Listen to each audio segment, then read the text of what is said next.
오늘은 기독교 윤리운동에 대해서 다시 다뤄보도록 하겠습니다. 이전에 제가 민성길 교수님이 프로이트를 가르친 분으로서 기독교 윤리운동을 하는 것이 과연 적절한가에 대해서 이의를 제기했습니다. 제가 이의를 제기했을 때 이명진 소장님께서는 제가 잘못되었다고 그렇게 말씀을 하셨어요. 그러나 제가 앞서 말씀드렸듯이 프로이트가 바로 이런 현대의 문화 막시즘의 본산지인 프랑크푸르트 학파의 정신적 지주다. 그렇기 때문에 프로이트를 가르친 사람이 또 프로이트를 그렇게 주장하는 이론을 주장하는 정신분석을 말하는 분이 지금 이렇게 와서 이렇게 기독교 윤리운동을 한다는 것은 적절치 않다. 제가 그 말을 했습니다. 그러면 많은 분들이 목사님 그거는 과거의 일이잖아요. 이렇게 생각하신 분들이 있을 거예요. 그래서 마치 제가 오해하고 있는 것처럼 그렇게 생각할 수 있지만 제가 그렇지 않다라는 것을 자료를 통해서 말씀을 드리겠습니다. 이 지금 기독일보는 여기 날짜에 나와 있듯이 2020년 11월 20일자 여기 인터뷰입니다. 여기 나와 있죠. 연세대 의대 정신의학과 민성길 명예교수 이렇게 했습니다. 여기 보면은 여기 내용들을 말하면서 우울증이 발생하는 이유를 말하면서 첫 번째는 뇌세포 문제, 그 다음에는 내려와서는 이제 심리적 원인이다. 둘째로 이렇게 말했어요. 그러면 치료법이 뭐냐라고 했을 때 그 치료법이 상담 치료와 물리 치료가 있다. 이렇게 말했어요. 그래서 정신과 의사에게 환자의 억눌린 내면의 본심을 알아가도록 돕는 것이다. 상담 치료의 원조가 예수님이다. 이렇게 말했어요. 그래서 그걸 말하면서 예수님과 사마리아인의 대화를 말하면서 이렇게 말했지만 사실 이거는 굉장히 부적절한 거예요. 왜냐하면은 밑에 나와 있듯이 프로이트를 가르친 입장에 있어서 프로이트의 관점에서 예수님을 말하면은 예수님과 사마리아인의 대화가 이렇게 마음에 억눌린 것을 풀어야 된다. 사마리아인이 무슨 성적인 욕망이 있어서 예수님이 그거를 풀어줬겠습니까? 이런 말을 처음 들으면은 그게 프로이트의 정신분석의 관점으로서 말하는 게 무슨 말인지 잘 이해가 안 되시는 분들이 있겠지만은 여기 밑에 나와 있듯이 환자의 그 무의식에 심겨진 환자의 본심을 이끌어낸다. 그것이 정신분석이다. 이렇게 말했잖아요. 이 프로이트의 관점에서 말하는 이 무의식에 숨겨진 환자의 본심이라는 것은 성적인 억압을 말하는 거예요. 그 성적인 억압도 오이디푸스 컴플렉스, 아주 어렸을 나이에 4, 5세 때에 가졌던 프로이트가 자기 어머니에 대한 성적인 욕망을 이 심리학이라는 학문으로 만들어낸 것이 프로이트의 정신분석입니다. 그런데 여기 말했듯이 우울증 치료를 말하면서 프로이트를 이렇게 언급을 했어요. 그래서 자기에게 감추어진 욕망을 아는 과정이다. 이렇게 말했지 않습니까? 여기 말하잖아요. 민성길 교수님도 이는 어린 시절부터 부모와의 관계에서 억눌린 성적 욕망을 추적한다. 이렇게 말했잖아요. 그럼 제가 앞서 말씀드렸듯이 위에서 여기서 뭐라 했다고요? 예수님께서 사마리아인과 대화하는 것이 예수님이 상담의 원조다. 그럼 사마리아인이 이 여인에게 예수님이 상담해 준 게 그 내면에 있는 성적인 억압을 그럼 상담해 줬습니까? 그렇지 않잖아요. 우리가 성경을 누가 그렇게 말합니까? 그러니까 프로이트를 말하면 프로이트의 관점에서 모든 것을 말하게 된다라는 거예요. 우리가 이런 걸 놓치면 안 됩니다. 프로이트의 질문자가 나와 있듯이 기자가 질문했듯이 그렇다면 프로이트는 정신질환 치료를 위해서 성적 욕망을 마음껏 해소하라는 입장인가? 민성규 교수님이 뭐라 했습니까? 프로이트가 자제와 성화를 권했다. 이렇게 말했어요. 과연 그럴까요? 프로이트 자기가 그렇게 안 살았어요. 다른 기사 자료를 하면 그 인터넷에 나와 있는 거 검색만 하셔도 알 수 있어요. 자기 처제와 어떤 삶을 살았는지 프로이트에 대해서 조금만 아는 사람은 다 아는 겁니다. 자제와 성화라는 거, 여기에 말을 가져와서 성화라는 이 단어, 기독교 단어를 쓴 것조차도 매우 부적절한 거예요. 그래서 성화를 말하면서 뭐라고요? 사회적으로 용인되는 범위 안에서 생산적인 방향으로 분노를 풀어라. 노래 부르기, 문화 활동, 스포츠 활동 이런 것만이 아니라는 거예요. 결국 마음의 성적인 억압을 풀어내는 거잖아요. 그 성적인 억압이라는 게 뭡니까? 과연 그게 기독교인들이 말하는 성적인 억압이겠습니까? 어렸을 때 프로이트가 자기 어머니에 대한 성적인 욕망을 가진 게 지금 그런 다른 사람들도 다 그걸 가지고 있다라는 전제가 되어야 되잖아요. 그런 사람들이 어디 있어요? 프로이트는 그렇게 했을지는 모르겠지만은 어느 누가 그런 마음을 가지고 또 그렇게 합니까? 특히나 기독교인들이 예수 그리스도를 구주로 믿는다고 고백하는 사람들이 그런 내용으로 갑니까? 제가 다시 한번 말씀드렸듯이 예수님과 사마리아인의 대화가 네 남편이 몇 명이냐 이렇게 했을 때 이게 무슨 예수님의 그 사복음서에 요한복음에 나오는 내용이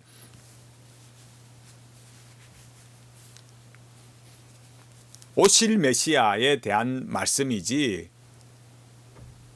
성적인 욕망에 대한 상담을 하셨냐고요. 예수님께서. 그런 거 아니지 않습니까? 그래서 요 밑에 나오면 다시 말하면서 기독교인들뿐만 아니라 일반인도 정신과 치료를 꺼리고 있다. 그 이유가 무엇이냐라고 할 때 내면의 창피한 부분을 얘기해야 되니까 이렇게 말했어요. 프로이트가 말하는 내면의 창피한 부분은 뭐라고요? 자기가 어렸을 때 가졌던 그 성적인 억압이라는 거예요. 그래서 정신질환에 대해서 어떤 기독교 입장을 취해야 되느냐라고 할 때 그런 것들을 이렇게 다 풀어내야 된다고 앞서 말했잖아요. 우리가 어릴 때부터 그런 부모에 대해서 어떤 성적인 욕망을 가지고 누가 그렇게 합니까? 프로이트의 정신 분석으로 접근하면 우리에게 일어나지 않은 일도 일어난 것처럼 만들어야 된다니까요. 여기 기독교는 어떤 입장을 취해야 되느냐, 정신질환에 대해서 뭐라고 말했습니까? 기독교는 죄로부터의 구원이 정신질환을 해결하는 것이라고 보는 것 같다. 이것이 바로 프로이트의 오염된 사람이 하는 말이에요. 죄로부터의 구원이 정신질환의 해결이라고 본다. 이렇게 전부 다 이렇게 말하지 않습니다. 자신을 아는 것부터 시작해야 된다. 그래야 예수님을 통해 구원에 대한 갈망이 생기니까 시작의 출발점이 성경적이지 않는 거죠. 예수님을 통해 구원에 대한 갈망이 생기는 자신을 알아야 된다. 이런 걸 말하면서 이 지금 뭐라고 말하고 있습니까? 프로이트, 빅터 프랭클, 기독교의 세 관점 모두가 정신질환 치유를 위해서 본인이 스스로 대해 알아야 된다. 이렇게 말했잖아요. 프로이트가 자신을 아는 것, 빅터 프랭클이 자신을 아는 것과 기독교가 성경에서 말하는 그 성경적인 관점에서 인간에 대해 아는 것과는 너무나 다른 거예요. 왜 그럴까요? 제가 여기에 그 교보문고에 검색을 하면 빅터 프랭클에 대해서 잘 알려지지 않는 책이 있어요. 그게 뭐냐면 빅터 프랭클의 무엇이게 신이라는 책이 있습니다. 우리는 빅터 프랭클을 말하면은 이렇게 의미 치료, 삶의 의미 이것만 강조하는 줄 알잖아요. 그렇지 않습니다. 제가 이 부분은 다음에 책을 보고 말씀을 드리겠지만은 요 밑에 나와 있는 안내 내용을 봐도 그 내용이 뭔지 알 수 있어요. 그걸 뭐라고 해놨냐면 이렇게 말했어요. 무의식의 신은 로고테라피의 창시자로 유명한 빅터 프랭클이 자신의 사상을 강의하면서 정리한 책이다. 그에 따르면 여기 뭐라 그다음 나올 말 빅터 프랭클은 이 책에서 로고스 즉 의미의 영역을 종교와 신학의 범위까지 넓혀 설명하고 있다. 그에 따르면 인간이 가지고 있는 정신적인 문제는 종교와 무관하지 않다. 오히려 종교는 정신을 포괄하고 있다. 그리고 인간은 의미를 추구하는 존재이며 궁극적 의미 추구는 곧 종교심이라고 할 수 있다.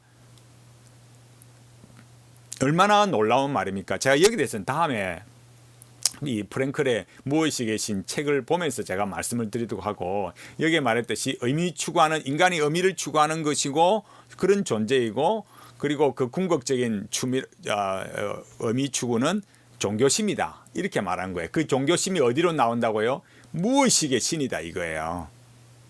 그런데 여기 민성열 교수님은 뭐랍니까?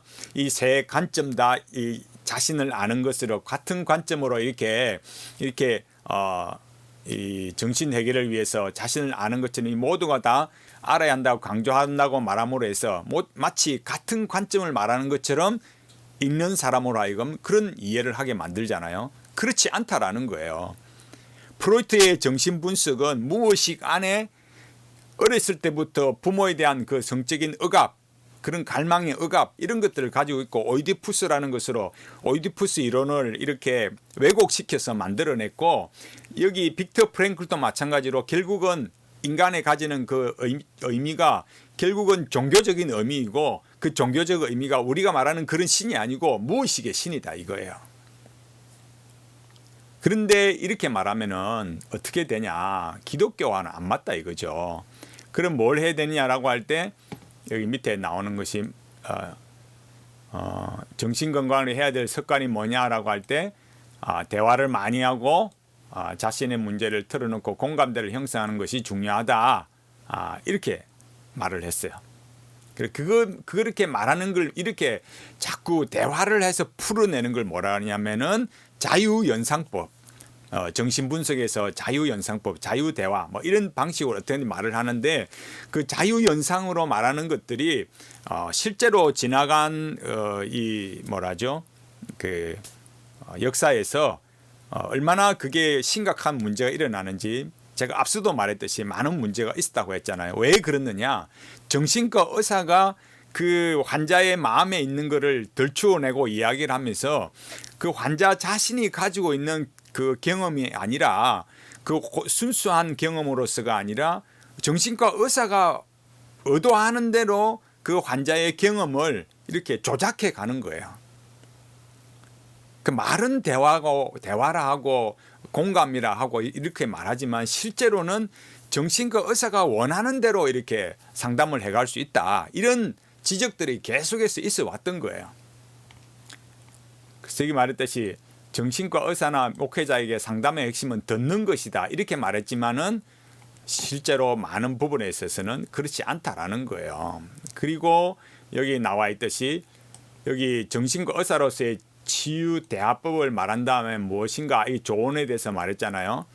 그래서 일방 상담 후 의사가 환자 일방적으로 지시하는 것이 아니다 이렇게 말해서 깊이 있는 대화를 해야 된다, 이렇게 말하면서 요 밑에 보면 이렇게 말했습니다. 그래 정신과 의사가 된 여기 말하면서 본인이 그 아버지가 예장 고신청 목사라고 말하고 그리고 정신과 의사를 이렇게 택했는데 여기 지금 뭐랍니까? 은퇴하고 여기 밑에 제가 좀 더 내리겠습니다. 은퇴를 하고 현재는 반동성애 운동에 뛰어들었다. 철저한 사명감으로 활동하고 있다. 그만큼 동성애, LGBT 등의 성혁명이 대한민국과 교회에 심각한 악영향을 끼친다고 보기 때문이다. 이렇게 말했어요. 프로이트를 가르쳤고 지금도 상담에 있어서 프로이트가 이렇게 프로이트와 빅터 프랭클의 그런 의미치료요법을 말하면서 반동성애 운동을 한다. 이게 지금 민성길 교수님의 현 주소예요. 예, 여러분 이게 지금 얼마나 기독교 윤리 운동을 하는 분의 그 내면에 가지고 있는 가치라는 것이 이런 것이다라는 걸 우리가 생각해 봐야 된다라는 거죠. 가르쳤던 내용, 지금도 가지고 있는 내용 역시 프로이트의 정신 분석입니다. 그 프로이트의 정신 분석이 바로 문화 막시즘, 지금 민성길 교수님이 사명감으로 가지고 하고 있다고 하는 저 동성애 LGBT의 성혁명에 대해서 아니다라고 소리치고 있는 그 내용의 핵심이 사실은 그렇게 말하는 사람들의 정신적 근거가 프로이트인데 지금 와서 또 이 여전히 프로이트를 버리지도 않고 있으면서도 이런 활동을 한다? 논리적으로 안 맞다는 거예요. 비합리적인 활동이다 이겁니다. 우리가 이런 점들을 분명하게 봐야 됩니다. 그렇지 않고서는 이 의미요법이나 이런 걸 참 프로이트의 두 가지 이런 것들을 말씀하시는 것이 얼마나 부적절한 걸 봐야 됩니다. 참고로 제가 여기 하나 더 말씀을 드리고 싶은데 이 빅터 프랭크의 의미요법을 지금 여기 윤종모 주교가 이렇게 하고 있습니다. 윤종모 주교가 제가 계속 말했듯이 그 기독교 상담학회의 영성분과에서 상담학 그 기독교 상담학 한기상의 그 영성분과에서 이런 티칭을 하고 있거든요. 여기에 뭐라 하는지 제가 한번 읽어드릴까요? 여기 보면은 보십시오. 뭐라 했습니까? 예수의 가르침과 붓다의 가르침도 좀 더 진지하게 살펴보면 결국 모든 일에 있어서 의미를 발견하라는 것이다. 정신과 의사인 프랭클은 이것을 심리학적인 차원에서 성찰하여 의미요법이라고 이름 붙인 것일 뿐이다. 이렇게 말했어요. 얼마나 여러분 지금 돌아가고 있는 이 현실이 무엇인가 이런 것들을 우리가 기독교라는 이름이 붙여진 거, 기독교 윤리운동, 기독교 상담학 이렇게 말하지만 그 안에 들어가 보면 사실은 너무나 기독교적인 아는 내용을 가지고 있으면서도 앞에 사람들에게 소개하는 것은 마치 기독교인 것처럼 말하고 있다라는 거예요. 우리가 이런 점들을 봐야 된다는 거죠. 왜 이런 얘기를 하겠습니까? 이런 방식으로 하게 되면 사실은 아무것도 변하는 게 없다라는 거예요. 다른 사람들이 볼 때 뭐라 하겠어요? 내가 가르치는 프로이트 당신도 가르치고 있으면서 왜 그런 운동을 하느냐고 말이 안 된다고 그렇게 말한다니까요. 그 프로이트를 통해서 자기들이 지금의 이런 일들을 만드는 건데 그 수많은 사람들을 그렇게 가르치고 지금까지 해왔고 또 지금도 프로이트를 버리지 않고 있는데 프로이트의 정신 분석학이 이런 상담의 중요한 영역이라고 심지어 무의식의 신을 말하는 빅터 프랭클까지 말하고 있는데 그러면서도 기독교 윤리운동을 한다. 이런 건 아니라는 거예요. 우리가 어떤 기독교 윤리운동을 하지 말자 이런 게 아니라 기독교 윤리운동을 하려면 정말 우리가 내면에 우리 내부에 가지고 있는 것들이 성경적인 가치관으로 또 그런 사상으로 내용을 가지고 있어야 된다라는 거예요. 아니 안으로는 여전히 프로이트고 빅터 프랭클 말하고 아무것도 변한 건 없는데 간판만 어느 날 갑자기 나 반대해요. 기독교는 그런 거 아니에요. 이럴 수는 없다 이거예요. 실제로 우리 안에 무엇을 가르치고 있느냐. 프로이트 한쪽에서는 프로이트가 맞다. 프로이트 가르친다. 이렇게 하면서 한쪽에서는 이런 거 하면 안 됩니다. 얼마나 여러분 우스운 일이겠어요. 정말 황당한 일 아니겠어요? 기독교가 진짜 변화되려면 그 안에서 무엇을 가르치는가 이런 걸 잘 봐야 되는 거예요. 제가 이런 문제만이 아니라 관상기도나 전적인 타자나 큐티나 여러 이런 내용들을 말하는 이유가 무엇입니까? 이름을 기독교라 한다고 해서 그게 기독교적인 게 아니라는 거예요. 말만 기독교이지 실제로 안에 들어가 보면 너무나 기독교적인 것 아닌 것을 가지고 가르치면서도 기독교라 말하고 있다라는 거죠. 우리 이런 점들을 분명하게 알아야 됩니다. 그렇게 우리가 알고 우리 안에 배우고 가르치고 그것이 또 우리 자녀들에게도 영향을 주잖아요. 다음 세대에 영향을 주잖아요. 그렇게 하려면 우리가 정말 배우고 가르쳐야 할 내용이 우리 안으로 바꾸어지지 않으면 아무리 기독교 윤리운동, 아무리 기독교 상담, 아무리 강단에 서서 예수 십자가 아무리 외쳐도 실제로 안에는 바뀌는 게 없다는 거예요. 이게 현재의 기독교의 문제라고 제가 말씀을 드리는 거예요.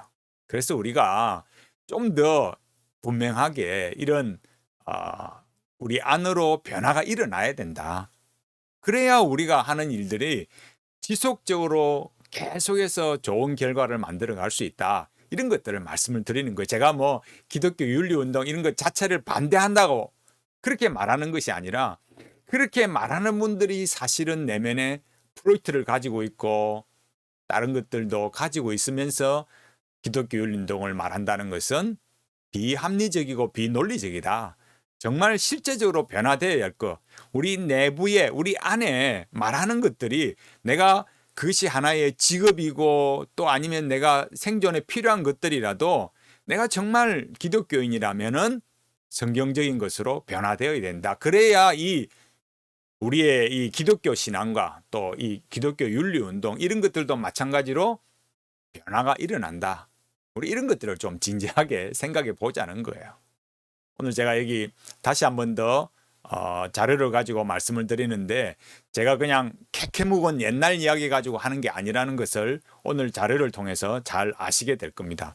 그러니까 우리 삶에 있어서 진정으로 하나님 앞에 이 신앙도 삶도 잘 지켜가려면 우리 안에 들어와 있는 이런 문제점들이 무엇인가 이런 것들을 살피고 올바른 신앙으로 가고 또 올바른 기독교 윤리운동으로 갈 수 있기를 간절히 바라겠습니다.